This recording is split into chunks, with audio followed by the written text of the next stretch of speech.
Marcos capítulo 15, yo quisiera compartir 5 evidencias que apuntan a la realidad de la resurrección. La primera evidencia es precisamente la muerte de Jesús. La muerte de Jesús. Y usted dirá, bueno, pastor, pero ¿cómo la muerte de Jesús va a ser una evidencia a la resurrección de Jesús? Pues como había dicho antes, para que Cristo haya resucitado, primero tiene que haber estado, ¿qué? Muerto. Y ustedes se sorprenderían quizás al saber cuántas personas han puesto en duda la muerte de Cristo. Quizás usted no ha escuchado eso, pero hace unos años atrás eso era muy popular. Para negar de que Cristo resucitó, lo primero que negaban era su muerte. Y decían, no, realmente Cristo no llegó a morir en la cruz del Calvario. Aceptan una tumba vacía. Estamos hablando allá en los años finales de 1700 en Europa, a mediados del 1800 por ahí. Unos teólogos, unos eran alemanes, otros eran ingleses también. Y la estrategia era de estos teólogos liberales era negar, no negaban la tumba vacía, no negaban las apariciones de Cristo. Ah, no, sí, la tumba estaba vacía.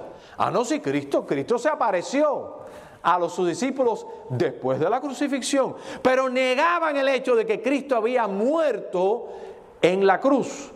Entonces habían dos vertientes. Unos decían que fue fake, que la muerte fue falsa. Decían que Cristo o le habían dado sus discípulos o él mismo se había tomado una pócima para desmayarse en la cruz. Y de hecho esa teoría se llama la teoría del desmayo, en el cual Cristo, cuando dice que expiró, simplemente que entró en un estado inconsciente en la cruz, así como una persona cuando se muere, que está flácida, así como un vegetal, cuando está inconsciente, que está desmayado. Y de así mismo lo bajaron de la cruz y sí fue enterrado, y que posteriormente pues Cristo revivió en la tumba, ya estando él realmente ahí en esa tumba fría, pues Cristo realmente revivió. Fue un proceso totalmente natural, no fue un proceso sobrenatural. Entonces, muchas personas explicaban la resurrección de Cristo en estos términos, que Cristo no llegó a morir en la cruz del Calvario. Y es importante, número uno, la evidencia número uno, tenemos que comenzar por el principio, es que Cristo sí murió en la cruz. Lo dice la palabra del Señor, lo dice la Biblia, que Cristo murió en la cruz del Calvario. Por eso es que nuestra hermana Pura le había pedido que leyera, porque íbamos a comenzar por ahí. El Marcos capítulo 15. Si usted va, por ejemplo, al capítulo 15, en el verso 44. Dice ahí, verso 43, José de Arimatea, miembro del concilio, que también esperaba el reino de Dios, vino y entró osadamente a Pilato y pidió el cuerpo de Jesús. Pilato se sorprendió de que ya había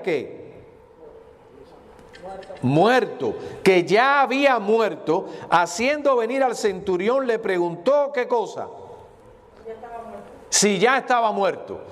No le hizo a esa pregunta a un iluso, a un neófito, a un principiante, sino a un hombre de guerra.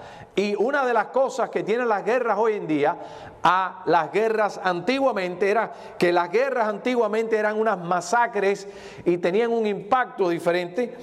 La psicología de la guerra, ¿por qué? Porque estos eran soldados. La mayoría de los soldados hoy en día en la guerra, en la warfare contemporáneo, no ven a sus víctimas. La mayoría. Si usted está en una unidad de artillería, usted posiblemente no ve a sus víctimas, porque usted está quizás cierta cantidad de kilómetros, cierta cantidad a veces de millas, y usted está mandando cohetes y bombas, pero usted no ve sus víctimas. Pero los soldados en aquella época sí veían sus víctimas.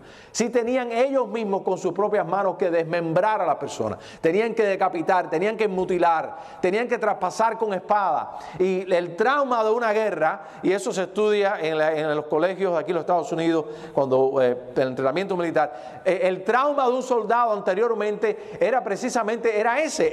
Uno tenía que con una bayoneta o con un cuchillo o con un machete, tenía que ir descuartizando personas, uno tras de otro, como las películas, como uno los ve.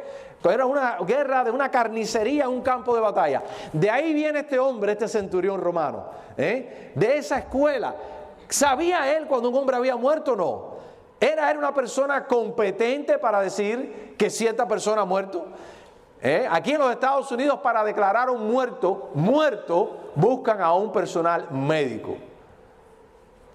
Y de hecho, para que una persona diga que murió, tiene que ser un personal médico y requiere un certificado que venga de la morgue, que venga de una persona que lo firme, para que no sea un neófito. Y no se puede enterrar, no se puede hacer nada hasta que no tenga un certificado realmente de fusión, que una persona de la ciencia diga realmente el muerto, el que usted dice que está muerto, realmente murió.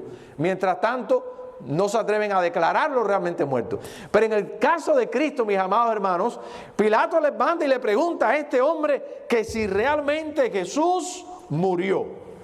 Y Jesús murió. Dice que se sorprendió de que haya muerto. Número uno, Cristo, la evidencia número uno de la resurrección es que Cristo realmente murió en la cruz del Calvario. Estamos hablando de un hombre que falleció, que su corazón le dejó de latir, que su sangre dejó de correr, que sus pulmones dejaron de funcionar, que Cristo llegó a ser clínicamente muerto en la cruz del Calvario. Lo que bajaron de la cruz fue un cuerpo inerte, sin vida y sin esperanzas humanamente. A eso fue lo que bajaron de la cruz. Un cuerpo, lo bajaron de la cruz del Calvario. Ahora, póngase a pensar. La otra cosa es, ¿cómo tú sobrevives en una crucifixión? Supongamos que nadie lo haya declarado muerto. En este caso el centurión le dijo, lo declaró muerto. ¿Cómo uno sobrevive en una crucifixión? Una crucifixión que se tiene que clavar a la persona viva por los huesos, ustedes saben, de los pies, por las manos también, por las muñecas. Las horas que estuvo ahí. ¿Cómo tú sobrevives eso? ¿Y cómo tú sales de una tumba y sales a caminar y a predicar y a hablar y a comer como si nada hubiese pasado? Yo me acuerdo cuando yo me hice una simple operación, aparentemente, en mi rodilla, que fue una operación artroscópica, con los tubitos, según me explicó a mí el cirujano. No me abrieron la rodilla, pero fueron con los tubitos que entraron, el ligamento y qué sé yo. Hermanos, yo estuve semanas realmente que no podía caminar bien. Caminaba y el médico me decía, tienes que caminar porque se te está hinchando la rodilla, tienes que hacer ejercicio porque te vas a quedar tieso. Y yo lo que no quería era moverla porque me dolía, pero estuve haciendo terapia y estuve cojeando y aquello me costó y me costó tiempo, y eso fue algo sin derramamiento, mínimo derramamiento de sangre, una cosa bien quirúrgica, bien especial. Imagínense ustedes el trauma físico del cuerpo de Jesucristo, clavar a un ser humano a una madera por las manos y por los pies y dejarlo colgado ahí por horas, y que después usted ponga ese cuerpo en un lugar, en una camilla, y que después salga caminando. Eso es insólito. ¿Quién escapa a una crucifixión? Y no solamente la crucifixión, la tortura a la cual Cristo fue sometido las horas anteriores a la cruz. Dice que fue azotado, que le habían puesto una corona de espinas. El derramamiento de sangre en el cuerpo de Cristo comenzó antes de la cruz.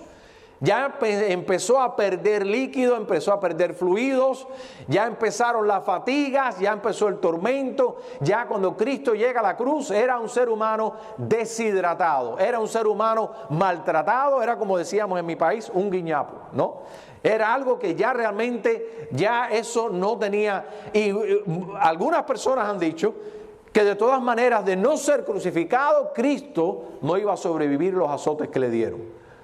Los azotes que le dieron aquellos soldados romanos con aquel látigo que no eran unas tiritas así como de felpa o de terciopelo o una cosa así, así como un jugando, como uno le hace a un niño, sino era algo realmente para desgarrar, era algo para hacer daño, porque ya sabían el verdugo que estaba haciendo esos latigazos en las espaldas de Jesús, ya sabía que ese hombre, ese cuerpo, no iba a servir para más nada, aquello, y lo iban a crucificar.